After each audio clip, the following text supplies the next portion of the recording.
आपल्या युट्यूब चॅनलवरती सर्वांचं स्वागत आहे. आजच्या व्हिडिओमध्ये आपण CTET डिसेंबर 2024 विषय मराठी प्रिव्हियस इयर क्वेश्चन्स बघणार आहोत.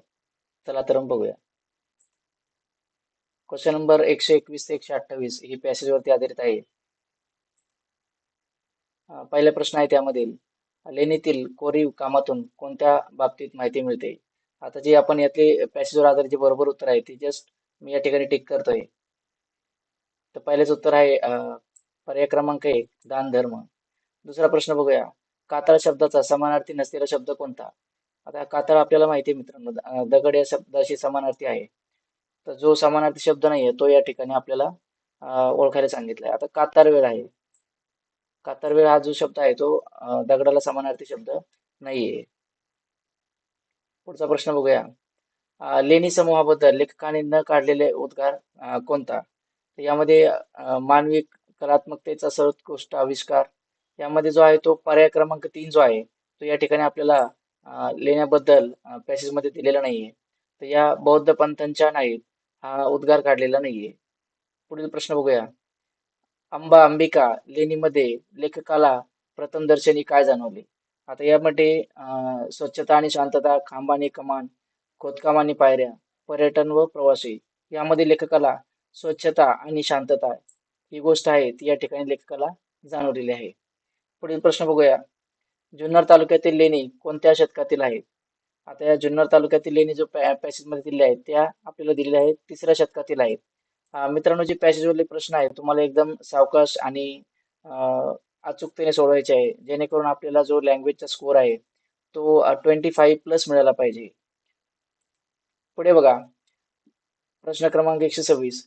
संचय, संग्रह, करण्याचे ठिकाण या शब्दांचा समानार्थी शब्द म्हणजे कोणता? या ठिकाणी आता जो पर्याय क्रमांक 3 याला आपण म्हणतो आगार. आगार याचा समानार्थी शब्द आहे. पुढे बघा. इतिहासकार लेनिनच्या नावासाठी कोणत्या ग्रंथाचे संदर्भ देतात? आता जो पॅसेज मध्ये या ठिकाणी दिलेला उत्तर आहे तो पॅसेज आहे तो महाभारताचा या ठिकाणी संदर्भ या ठिकाणी दिलेला आहे. तर इतिहासकार लेनिनच्या नावासाठी महाभारत ग्रंथाचे संदर्भ देतात. पुढील प्रश्न बघूया आपण. तो म्हणजे 128.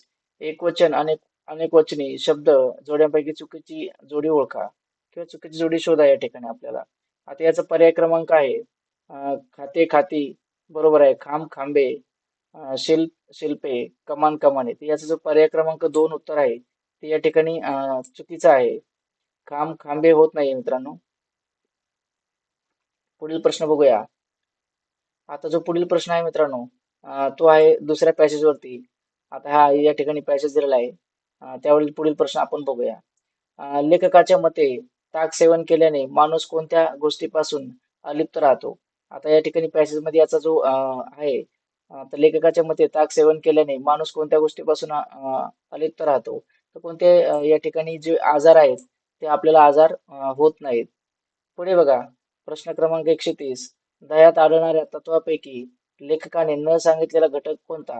आता पॅसेज मध्ये कोणता घटक या ठिकाणी सांगितलेला आहे तो आहे परिरक्षक. परिरक्षक हा जो घटक आहे तो लेखकाने पॅसेज मध्ये सांगितलेला नाहीये. पर्याय क्रमांक 131 बघा. थंडीमध्ये या शब्दातील अधोरेखित भाग म्हणजे काय?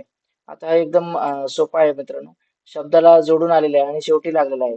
तो आहे या ठिकाणी शब्दयोगी अव्यय. काय आहे या ठिकाणी? शब्दयोगी अव्यय आहे मित्रांनो. हे आपण यापूर्वीच्या पण प्रश्नामध्ये सेम प्रकारचा प्रश्न आपल्याला आलेला होता. प्रश्न क्रमांक 132 बघा. सर्दी, खोकला असे अनेक आजार होतात. या वाक्यातील अधोरेखित शब्द काय आहे? आता अनेक या ठिकाणी काय आहे? तर आपल्याला या ठिकाणी सांगायचं आहे. अनेक हे विशेषण आहे मित्रांनो. पुढे बघा. प्रश्न क्रमांक 133. लेखकाच्या मते लवकर पचणारा घटक कोणता? आता या ठिकाणी जो पॅसेज मध्ये संदर्भ दिला आहे त्या ठिकाणी आहे प्रथिने. लेखकाच्या मते प्रथिने हा लवकर पचणारा घटक आहे. पुढे बघा. प्रश्न क्रमांक 134. पुढीलपैकी सामान्य नाम नसलेला पर्याय शोधा. आता या ठिकाणी सामान्य नाम कोणतं नाहीये. जीव मध्ये अनेक जीव येतात. जंतू, मनुष्य. आता ताक हे जे आहे मित्रांनो हे ठीक आहे सामान्य नाम नाहीये. पुढे बघा. प्रश्न क्रमांक 135. ताकामुळे कोणती गोष्ट होत नाही? ताकामुळे कोणती गोष्ट होत नाही? या ठिकाणी बघा. अन्नरुची, त्वचा स्निग्धता. आता अन्नरुची आपल्याला चवत येते जेवताना. त्वचा स्निग्धता येते, रोगप्रतिकार पण वाढते. पण स्रोतोरोध हा जो आता हा पर्याय क्रमांक 3 आहे तो या ठिकाणी होत नाहीये. ही जी गोष्ट आहे ती या ठिकाणी होत नाही. पुढे बघा या ठिकाणी आपण आता अध्यापन शास्त्रावरती जे आहे आपण त्याला पेडागॉजी म्हणतो त्यावरती प्रश्न आहेत. मूल्यमापनाच्या संदर्भात पुढीलपैकी कोणते विधान योग्य नाही? आता आपण यापूर्वी पण या ठिकाणी व्हिडिओमध्ये बघितलेलं आहे की मूल्यमापनाच्या संदर्भात मूल्यमापन जे आहे ते कोणते विधाने बरोबर आहे ते तुम्ही लक्षात पाठच करून ठेवायचे मित्रांनो. कोणती पाठच न म्हणता आपण या ठिकाणी लक्षात ठेवायची, समजून घ्यायची. यामध्ये जे आहे पर्याय क्रमांक 2 जे आहे हे या ठिकाणी चुकीचं आहे. आता ते विद्यार्थ्याच्या प्रगतीचा वेग पडताळण्यास मदत करते हे बरोबर आहे. ते विद्यार्थ्याच्या प्रगतीचे समग्र चित्र उपस्थित करते हे पण बरोबर आहे. ते विद्यार्थ्याच्या प्रगतीचे ठोस पुरावे सादर करते हे पण बरोबर आहे. पण ते फक्त शिक्षकच करू शकतात नाही. आता विद्यार्थी पण स्वतःचे मूल्यमापन स्वतः करू शकतात नंतर. पुढे बघा प्रश्न क्रमांक 137. शिक्षणातील उणीवा लक्षात घेण्यासाठी चुकांचे विश्लेषण महत्वाचे असते. आता आपल्याला या ठिकाणी जे आहे चुकीचं जे विधान आहे ते या ठिकाणी आपल्याला ओळखायचं आहे. बघा चुका या विद्यार्थ्यांच्या आकलन शक्तीच्या उणीवांचा संकेत आहे हे पण बरोबर आहे. चुकांच्या माध्यमातून संकल्पनात्मक विकास आणि अभिप्रेरण निर्देशनाचे येते हे पण बरोबर आहे. पुढे बघा बहुतांश चुका या विद्यार्थ्याच्या आडमुठपणामुळे पण होतात हे पण बरोबर आहे. आता यातल्या चुका म्हणजे विद्यार्थ्यांची बौद्धिक कुवत व त्यांची शैक्षणिक अवस्था जाणून घेण्याचे साधन आहे. आता हे जे विधान आहे मित्रांनो हे चुकीचं आहे. कारण आपल्याला माहिती आहे आपल्या आयुष्यामध्ये पण आपण किंवा विद्यार्थ्याच्या आयुष्यामध्ये बऱ्याच ज्या गोष्टी आहेत ते चुकातून शिकतो. आता त्यालाच आपण म्हणतो अपयशी यशाची पहिली पायरी आहे. तर या ठिकाणी हे 4 नंबरचा पर्याय आहे ते चुकीचं विधान आहे. पुढचा प्रश्न बघा मित्रांनो. स्टीफन क्रोशनच्या नियंत्रित संकल्पना सिद्धांतात आपण त्याला मॉनिटर हायपोथेसिस म्हणतो. त्या संदर्भात कोणते विधान योग्य नाही? आता याचं जे उत्तर आहे पर्याय क्रमांक 1 हे जे आहे ते बरोबर नाहीये. बाकी विधाने बरोबर आहेत. पुढील प्रश्न बघूया. पुढीलपैकी रचनात्मक मूल्यमापनाचे कोणते उदाहरण आहेत? रचनात्मक आपण कन्स्ट्रक्टिव्ह म्हणूया. कन्स्ट्रक्टिव्ह इव्हॅल्युएशन म्हणतो आपण त्याला. तर यातले कोणतं उदाहरण नाहीये. आता बघा याचं पर्याय क्रमांक 4 जे आहे सत्राच्या शेवटी आपण म्हणूया संक्रांत पेपर. तर हे जे आहे ते चुकीचं आहे. ठीक आहे. पुढील प्रश्न बघूया.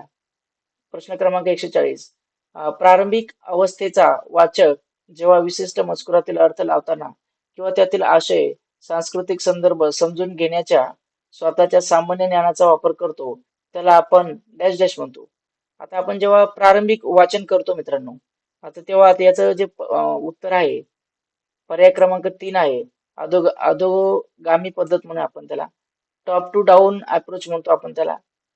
आता 2 आपल्याला मूल्यमापनामध्ये पण अप्रोच आहेत. अधोगामी पद्धती, उद्गामी पद्धती. तर यातलं जे अधोगामी पद्धतीचं आहे हे या ठिकाणी उदाहरण आहे. पुढे बघा प्रश्न क्रमांक 141. पुढीलपैकी कोणती कृती पुढीलपैकी कोणती कृती मजकुराचे आकलन आणि शब्दसंग्रहण विकासांच्या बाबतीत उपयोगी ठरणार नाही? आता आपल्याला 2 गोष्टी या ठिकाणी लक्षात ठेवायच्या. कृती मजकुराचे आकलन पण झालं पाहिजे आणि शब्द संग्रह विकासाच्या बाबतीत उपयोगी ठरणार नाही. तर याचं जे उत्तर आहे मित्रांनो 12 खडी तक्ता. बाकी चित्रातून आपल्याला मजकुराचं चित्र पाहून पण आपण चित्र समजू शकतो चित्र कशाचं आहे. त्यात आपल्याला चित्राच्या बाबतीत जे काही चित्र दिसतील त्याचा आपल्याला शब्दसंग्रह पण होईल. आशय नकाशा पण एक भेटेल. चित्र आपण नकाशा म्हणून पण समजू शकतो आणि शब्द नकाशा त्यालाच आपण शब्द नकाशा पण म्हणतो. तर यातलं जे आहे पर्याय क्रमांक 4 12 तक्ता हा उपयोगी ठरणार नाही. बाकी ज्या 3 गोष्टी आहेत त्या आपल्याला उपयोगी ठरतील. पुढे बघा प्रश्न क्रमांक 142. महत्वाच्या 2 मूल्यमापनाच्या संदर्भात पुढीलपैकी कोणती विधान योग्य आहे? आता मूल्यमापनाच्या संदर्भात जे काही मूल्यमापनाची विशेषता आहे मित्रांनो ती तुम्हाला या ठिकाणी लक्षात ठेवायचं आहे. पुढे बघा यातलं जे रचनात्मक मूल्यमापन हे संपूर्ण शिक्षणावस्थेत सातत्याने सुरू राहते. आपल्याला योग्य विधान शोधायचं आहे. सारांशात्मक मूल्यमापन हे शिक्षण प्रक्रियेच्या अगोदर आणि शिक्षण प्रक्रियेदरम्यान सुरू राहते. तिसरं आहे रचनात्मक मूल्यमापन आपण त्याला कन्स्ट्रक्टिव्ह इव्हॅल्युएशन म्हणतो. हे भाषेच्या कार्यापेक्षा भाषेच्या रूपावर भर देते. चौथं आहे सारांशात्मक समेटिव्ह इव्हॅल्युएशन म्हणतो आपण त्याला.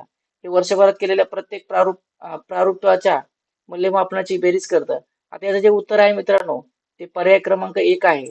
आपण त्याला रचनात्मक मूल्यमापन म्हणतो. कन्स्ट्रक्टिव्ह इव्हॅल्युएशन ही संपूर्ण शिक्षणावस्थेत सातत्याने सुरू राहते. ही कंटिन्युअस प्रोसेस आहे. आपण ज्याला की म्हणतो evaluation is a continuous process. त्याचप्रमाणे कन्स्ट्रक्टिव्ह मूल्यमापन ही पण आहे शिक्षणावस्थेत कंटिन्यू चालू राहते. पुढील प्रश्न बघूया. समावेशी वर्गाची रचना करताना पुढीलपैकी कोणता घटक उपयोगी ठरणार नाही. आता समावेशी आपल्याला इन्क्लुझिव्ह एज्युकेशन म्हणूया आपण त्याला. इन्क्लुझिव्ह क्लासरूम आहे. तर यातली कोणती जी घटक आहे तो आपल्याला या ठिकाणी उपयोगी ठरणार नाही. त्यातलं आता बघा, बहुभाषिक धोरणाचा स्वीकार. आपण ठीक आहे, मल्टी आपल्या वर्गामध्ये आपल्या अनेक भाषेचे आणि अनेक बॅकग्राऊंड मधले विद्यार्थी असतात. हा बहुभाषा धोरण आपला स्वीकार करायला लागेल. वर्गात काही मुले वर्ग प्रतिनिधी मॉनिटर म्हणून असणे. ठीक आहे. मित्रमंडळाची चर्चा आणि प्रत्याभरण. प्रत्याभरण आपल्याला माहिती आहे. आणि गट कार्य देणे. आता यातले जे मित्रांनो आहे, पर्याय क्रमांक 2 आहे. आता गट कार्य देणे हे पण आपल्याला उपयोगी ठरेल. कारण गट कार्य दिल्यामुळे मुलांमध्ये जी क्षमता आहे ती एक जागरूक होईल. मित्रमंडळातली चर्चा आपण गट पण करू शकतो त्यांचे आणि त्यांच्यातच आपण चर्चा घडवून आणू शकतो. पण वर्गातली काही मुले वर्ग प्रतिनिधी म्हणून आपण हे थोडं आपल्याला कमी उपयोगाचं वाटतं. त्यामुळे जो पर्याय क्रमांक 2 आहे तो या ठिकाणी उपयोगी ठरणार नाही. पुढील प्रश्न बघूया. अं, प्रश्न क्रमांक 144. P ला B किंवा 6 ला 9 असणे किंवा लिहिणे ही मुलांमध्ये आढळणारी सामान्य बाब आहे. हे कशामुळे होते? आता आपल्याला मित्रांनो लर्निंग डिसॅबिलिटीज आहे 12-13 आहेत. त्यातल्या थोड्याच लर्निंग डिसॅबिलिटी अशा आहे रिपिटेटिव्ह की जे आपल्याला परीक्षेला नेहमी विचारतात. बरोबर. आता डिस्लेक्सिया आहे ही काय आहे? वाचन क्षमता आहे. P ला B म्हणतात आणि 6 ला 9. तर हे जी डिस्लेक्सियामध्ये येतं वाचन क्षमता आहे ही. स्टरिंग आहे वाचताना अडखळतो. अफजिया आहे. अफजिया म्हणजे आपण याला स्पीच आहे. स्पीचचा एरर आहे त्याला अफजिया म्हणतो. तुम्ही ह्या ज्या लर्निंग डिसॅबिलिटीज आहे त्यात थोड्या तुम्ही या ठिकाणी लक्षात ठेवायच्या आहे. तर जे आपल्याला दिलेलं उदाहरण आहे ते डिस्लेक्सियाचं आहे, वाचन क्षमतेचं आहे. परत गणितामध्ये पण तुम्हाला विचारतात, डिस्कॅल्कुलिया पण विचारतात यामध्ये. परत ऑटिझम पण असतो. बऱ्याच वेळेस हा पण आजार जो आहे तो परीक्षेत भरपूर वेळेस प्रश्न विचारला जातो यावरती पण. पुढे बघा. प्रश्न क्रमांक 145. प्राथमिक परस्पर संभाषण कौशल्य म्हणजे काय? प्राथमिक परस्पर संभाषण कौशल्य. आता परस्पर लक्षात ठेवायचं आहे. आपल्याला दैनंदिन ज्या आंतरक्रिया करतो आपण त्यात वापरलेला आहे. म्हणजे दैनंदिन संभाषणात वापरली जाणारी भाषा म्हणूया आपण त्याला. त्यालाच आपण प्राथमिक परस्पर संभाषण कौशल्य म्हणतो. आंतरभाषा नाही म्हणू शकत. उच्च पातळीचे भाषिक कौशल्य पण नाही म्हणू शकत. अमूर्ततेचे म्हणून. परस्पर या शब्दाचा अर्थ दैनंदिन थोडक्यात. आपण दैनंदिन जे काय आपल्या परिवारामध्ये असो किंवा आपल्या ज्या काही कामाच्या ठिकाणी असो जे काय आपण संभाषण कौशल्य वापरतो त्यालाच आपण दैनंदिन संभाषण वापरत असलेली भाषा म्हणतो. पुढे बघा. प्रश्न क्रमांक 146. शिक्षिका हिंदी भाषा विद्यार्थ्यांना इंग्रजी शिकवताना स्पष्टपणे नियम न सांगता त्या संदर्भात आणि संधी लहान लहान इंग्रजी वाक्यातून संभाषण गुंतवून ठेवते. ती त्यांना उदाहरणे देते जी मुले संभाषणात वापरतात. हळूहळू त्यांना शिक्षिकेच्या मदतीने आपसुकच नियमांचे आकलन होते. तुमच्या मते शिक्षिका कोणत्या पद्धतीचा? आपल्याला आता इंडक्टिव्ह आणि डिडक्टिव्ह मेथड आहे. पण आता हे इंग्रजी भाषा शिकवते आहे. यामुळे आपल्याला माहिती आहे की भरपूर उदाहरणे देते. छोटे छोटे उदाहरण देते. तर एक थोडं आपण याला म्हणूया संभाषणात्मक पद्धती वापरते ती. संभाषणात गुंतवून ठेवते म्हणून आपण याला बाकी त्याचा थेट पद्धती म्हणू शकत नाही.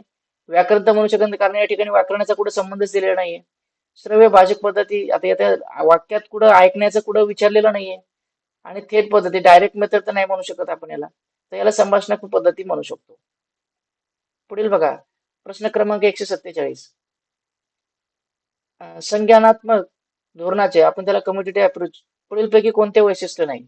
आता या ठिकाणी आपल्याला वैशिष्ट्य नाही हे विचारलंय. आपल्याला प्रश्न भरपूर काळजीपूर्वक वाचायचा आहे. तर बघा. स्पष्टपणे शिकवण्यापेक्षा व्याकरण नियम जाणून घेणे. संज्ञानात संज्ञानात्मक नैपुण्य विकसित करणे. प्रारूपापेक्षा कार्यावर भर देणे आणि भाषेचा संदर्भपर संदर्भ वापर. आता याचा जे पर्याय क्रमांक आहे पर्याय क्रमांक 3 हे या ठिकाणी वैशिष्ट्य नाहीये. प्रारूपापेक्षा कार्यावर भर देणे. प्रारूप म्हणजे दिलेला जे घटक आहे त्यापेक्षा त्याच्या कार्यावरती त्याला आपण म्हणूया युटिलिटीवरती जास्त भर देणे हे वैशिष्ट्य नाहीये मित्रांनो. पुढील बघा. पुढचा प्रश्न बघा. बहुभाषिकता किंवा बहुसांस्कृतिकतेचा प्रचार करण्यासाठी पुढीलपैकी कोणता कथा प्रकार सर्वात प्रस्तुत ठरेल? आपल्याला मोस्ट इफेक्टिव्ह या ठिकाणी कोणता ठरेल? आपल्याला काय करायचंय? बहुसांस्कृतिकतेचा प्रचार करायचा आहे. मल्टीकल्चरचा या ठिकाणी आपल्याला बघा, तर या ठिकाणी आपण पर्याय क्रमांक जो आहे तो 3 आपल्याला सर्वात जास्त काय इफेक्टिव्ह ठरतोय. त्या ठिकाणी लोककथा आहे. लोककथा लोकांना समजेल पण चांगल्या प्रकारे आणि लोककथेमधून अनेक ज्या संस्कृती आहे त्या जपण्यासाठी पण आपल्याला लोककथेमधून मदत होईल. लोककथेमधून आपण काही संदेश पण लोकांना देऊ शकतो. त्यामुळे लोककथा हा सर्वात जास्त इफेक्टिव्ह आहे. पुढे बघा प्रश्न क्रमांक 149. पुढीलपैकी बालसाहित्यातील इच्छित नसलेला घटक कोणता? आता बालसाहित्य यामध्ये कोणता येणार नाहीये? तो आपल्याला येणार नाहीये तो असं विचारलाय. तर आता प्राणी, पात्र हे पण येईल, आकर्षक चित्रे पण येतात बालसाहित्यामध्ये. मोठ्या आकाराच्या अक्षरे, बरोबर आपण विद्यार्थ्यांना मोठ्या अक्षराचे अक्षरे वाचण्यासाठी देतो. ज्यामध्ये चित्र पण असतील, प्राणी असतात. पुढे बघा, ज्याच्यामध्ये आपण उदाहरण घेतो की सी फॉर कॅट म्हणतो. हे पण एक्झाम्पल आहे. यातलं जे चौथा आहे, पर्याय क्रमांक चौथा, स्पष्ट नैतिक मूल्ये हे यामध्ये येणार नाहीये. पुढील प्रश्न बघूया. प्रश्न पुढीलपैकी कोणत्याही शिक्षणाचे कार्यक्षेत्र मानले नाही? आता मित्रांनो हा एकदम सोपा प्रश्न आहे. आपल्याला माहिती आहे शिक्षणाचे ब्लूम्स टॅक्झॉनॉमी ही आपण तुम्ही माहितलेली आहे. 3 डोमेन आहेत त्यामध्ये, कॉग्निटिव्ह, अफेक्टिव्ह आणि सायकोमोटर आहे. हे 3 आहेत आणि हा जो चौथा आहे हा डोमेन नाहीये मित्रांनो. तर यातला जो जे पर्याय क्रमांक 4 आहे हा कार्यक्षेत्र मानले जात नाही. मित्रांनो तुम्हाला अशाच क्वेश्चन पेपर आपण आपल्या युट्यूब चॅनलवरती घेणार आहोत PYQ. तुम्हाला व्हिडिओ आवडल्यास व्हिडिओ लाईक करा. अशाच माहितीसाठी आपल्याला मराठीचं पण घेणार आहे, मानसशास्त्र घेणार आहे. या ठिकाणी आपण हिंदी पण कव्हर करणार आहे. त्यामध्ये पेडागॉजीवर जे आधारित प्रश्न आहेत ते आपण घेणार आहे. व्हिडिओ आवडल्यास मित्रांनो व्हिडिओला लाईक करा, आपल्या चॅनलला सबस्क्राईब करा. धन्यवाद.